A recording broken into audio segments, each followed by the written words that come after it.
So you're shopping for an ambulance. You've decided I've got to get a four-wheel drive rig so that I can go out in the wild and live adventures and get to faraway places. But do you really need to get a four-wheel drive rig? Or can you do it with a two-wheel drive? If you watched one of my earlier videos, it's titled How to Find Your Ambulance and What to Look For. You have a general idea of the types of ambulances that are available, two-wheel drive and four-wheel drive. And you would have also heard in that video that the four-wheel drive units are definitely more rare than the two-wheel drive, and they're going to cost you quite a bit more. Before you dive down that rabbit hole of trying to find a four-wheel drive rig, let's talk about what you can do in a two-wheel drive and if it will fit your needs. So there's some factors that you're going to want to consider when deciding what kind of rig is right for you. So what are your travel goals? What's your adventure goals? Are you going to want to go where only four-wheel drive vehicles can go? Or are you looking to travel down dirt roads where you might see a Honda Civic driving right behind you? Now think about this, the answer to this question. Be honest with yourself. Try to really nail down what your focus is going to be once you're out on the road. When I made my choice to get a two-wheel drive rig, I know myself. I wasn't trying to go in total backwoods areas. I definitely wanted to go and do some adventures, but mostly in my mind I was thinking about dirt roads, fire roads maybe, those kind of situations. So have I been able to have adventures and drive off-road in my two-wheel drive rig? Absolutely yes, I have.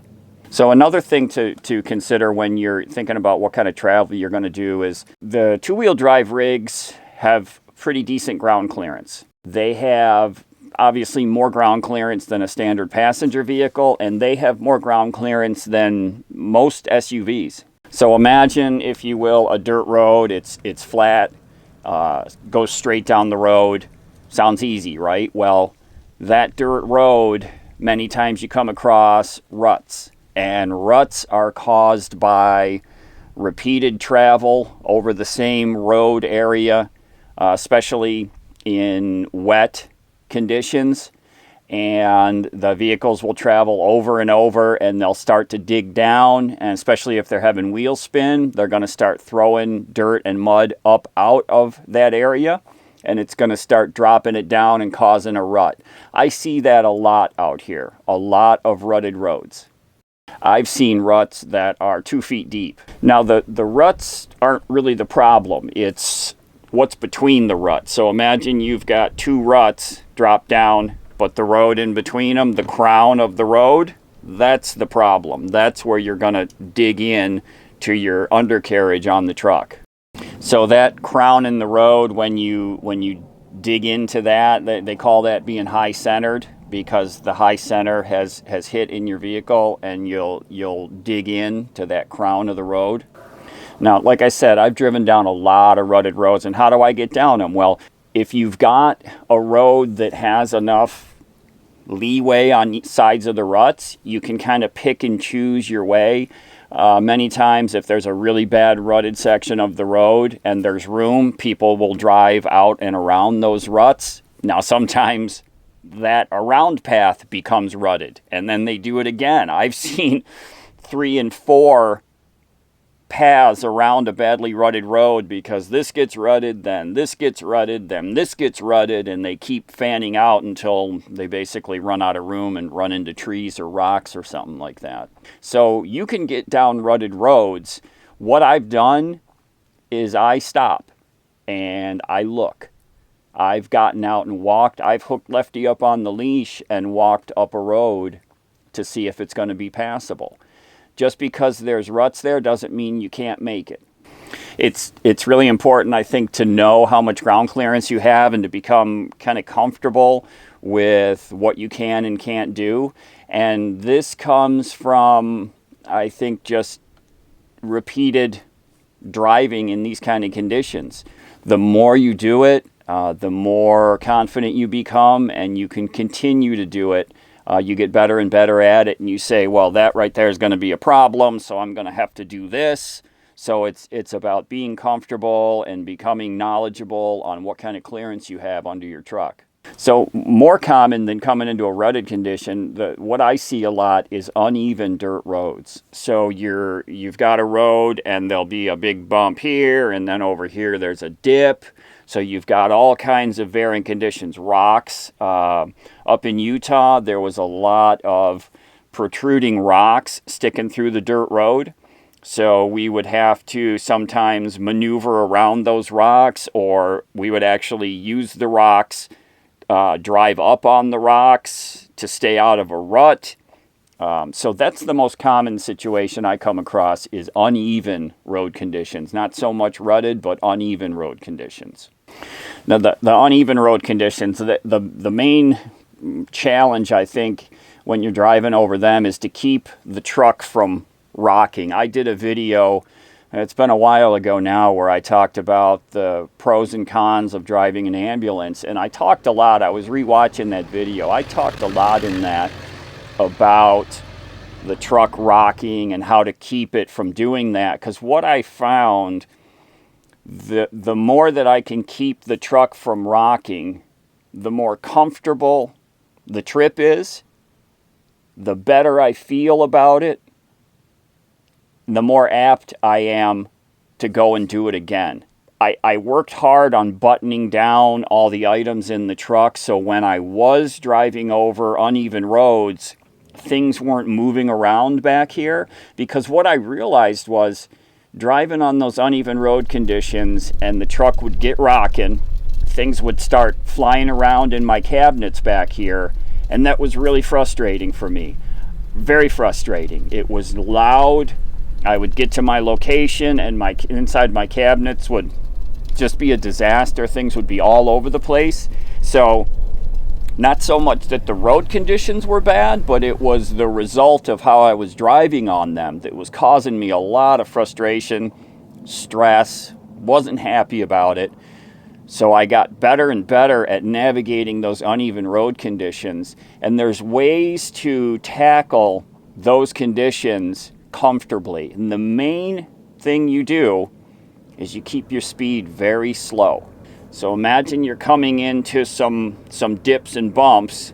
If you're creeping into it and this tire goes up on a bump, a little rise, and as you're starting to go down the other side, you're very slowly just letting yourself go down that other side. If you go up and over it, the truck is going to do this. And once you rock it once good, the ambulances have a tendency to want to do that 2-3 times. They rock, go back, back, and then they settle. So if you can keep the truck from rocking that first time by just creeping off of a bump or creeping down into a dip, that's the solution. You're basically going to crawl through these uneven road conditions. I've only had one situation in all the driving that I've done so far where I felt like I was about to get stuck. I had driven, it was when I left Colorado from that snowstorm back in September, and I headed down south to get better weather, and I ended up outside of Santa Fe, New Mexico.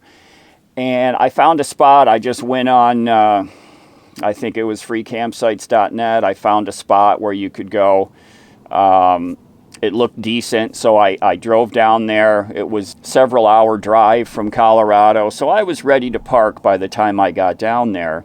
So this was an unknown location for me. I came, it was a very nicely maintained dirt road, very flat. It'd been graded, so that part was no problem. Then as I came to where the actual location was, I saw some rigs and all that, so the road actually did a split, and because I wasn't familiar with the area and I didn't take the time to stop and hike ahead and look at it, I took the wrong road.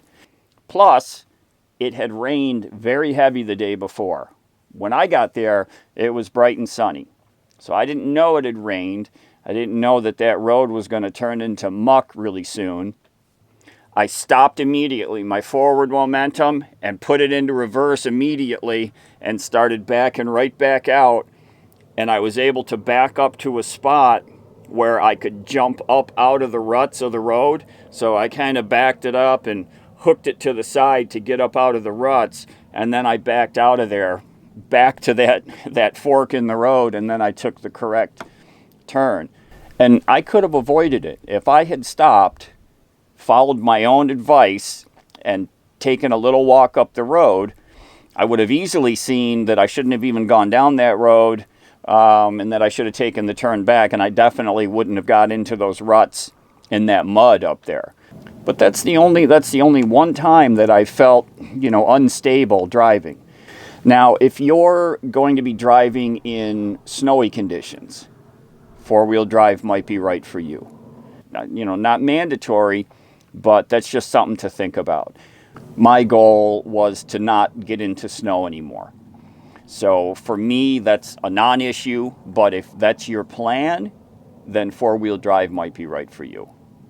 So I've been on the road now for over a year and a half. I've visited many, many states, many different locations, and I can confidently tell you that a two-wheel drive dually ambulance will get you where you want to go if you're not looking to do extreme off-roading. I've been in some very remote locations. The truck has gobs of power. It's never let me down as far as being able to tackle any kind of ascents on the road. Back when I was traveling came from the sugar beet harvest in upper Minnesota and hightailed it down to warm weather, on that trip, we were in a location that we'd found in New Mexico just to stop for the night, and we wanted to find a nice place, me and the guy I was traveling with. So I found a location. It turned out it was up on top of a mesa, and so we made our way up there. This was the hairiest road I've ever been on. We'd never been there, just looking at a map I found on a website. And we drove, I think it was 7 miles off-road, tight winding off-road. Then we came to, it was like a decision point. The road split and went this direction, and then the way we were supposed to go went like this. Now, what kind of angle are we talking? It was 30 degrees, dirt road, rocks, all kinds of stuff. So we pulled and stopped, and we're sitting there looking at it. And he said to me, well, what do you think? And I said, let's do it.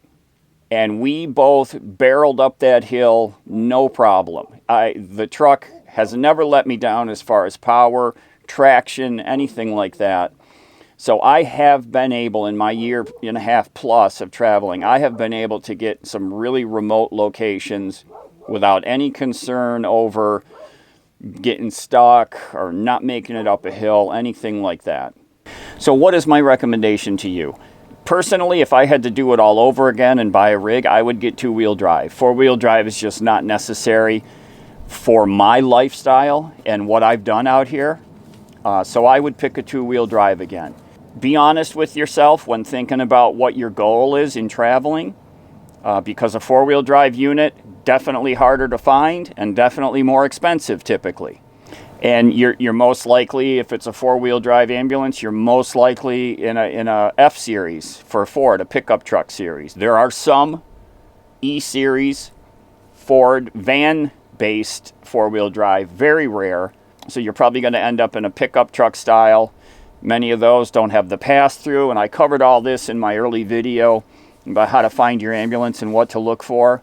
So for the two-wheel drive, four-wheel drive decision, you just got to really think about what your goals are. If it's driving in the snow a lot, then four-wheel drive might be the answer. If it's dirt roads and a lot of the locations, you've seen me travel to a lot of locations and a lot of videos, if it's those kind of conditions, two-wheel drive is absolutely the answer. So I hope you've all picked up some information out of this video. If you have any questions or want me to expand on anything, shoot me an email. It's down in the description. Thank you everybody for clicking on the video. Good luck in your search for a new rig, and everyone take care. We'll see y'all real soon.